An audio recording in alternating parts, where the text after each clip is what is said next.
मनोज जरांगे यांच्या उपोषणावर लक्ष्मण हाके यांची टीका, सरकारवर लाचारीचा आरोप। मनोज जरांगे पाटील यांच्या एक दिवसाच्या उपोषणावर ओबीसी आंदोलक लक्ष्मण हाके यांनी तीव्र प्रतिक्रिया दिलेली आहे। जरांगे यांचे उपोषण हे कोणाचा तरी राजकीय अजेंडा सेट करण्यासाठीचे नियोजित आंदोलन होते असा आरोप हाके यांनी केला आहे। जरांगे उन्हात बसल्यामुळे शासनाने दाखवलेली तत्परता ही प्रत्यक्षात सरकारची लाचारी असल्याचं ते म्हणाले आहेत। ओबीसी समाजाच्या वेदना आणि प्रश्नांकडे मात्र सरकार दुर्लक्ष करत असल्याचा आरोप त्यांनी केला आहे। तसेच मनोज जरांगे यांच्या आंदोलनाच्या दबावाखाली जात पडताळणी समितीवर प्रभाव टाकण्याचा प्रयत्न झाला तर ओबीसी समाज त्याला प्रखर विरोध करेल असा इशारा हाके यांनी दिला आहे।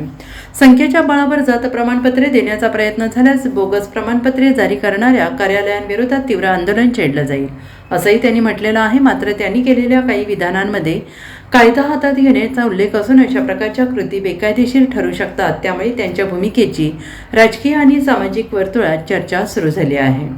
खरं तर हे मनोज जरांगे यांचं उपोषण हे कुणाचं तरी पॉलिटिकल स्कोर सेट करण्यासाठी होतं आणि हे नियोजित आंदोलन होतं।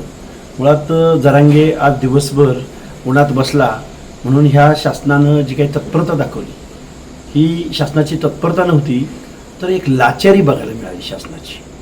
आणि मुळात विखे पाटील आणि लाड ही दोन माणसं तिथं येतात काय आणि त्या माणसांचा दोघांचा अपमान जरांगे क्षणाक्षणाला प्रत्येक वाक्यामध्ये त्यांचा अपमान करत होता आणि हा अपमान करत असताना वेळोवेळी महाराष्ट्राच्या मुख्यमंत्र्यांचाही ते अपमान करत होते।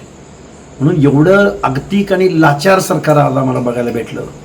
अहो जरांगे उन्हात बसलाय, वर टापडी बांधली, खाली गादी घेतली म्हणून तुम्ही जरांगेकडे धावत पळत गेला, पण आमच्या ओबीसी भटक्यामधला वडार समाज रात्रंदिवस दगडी फोडतो, आमचा बंजारा समाज वंजारी समाज ऊस तोडतो, मेंढपाळ बांधव उन्हामध्ये मेंढ्यांचे कळप राखतो।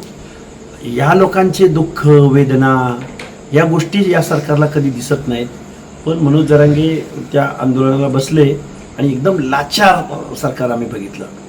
या मनोज जरांगेंच्या आंदोलनाला बळी पडून कास्ट स्क्रुटिनी करणाऱ्या समितीवर जर यांनी काही दबाव आणला तर ओबीसी त्याला झुगारू एकदम प्रचंड विरोध करतील।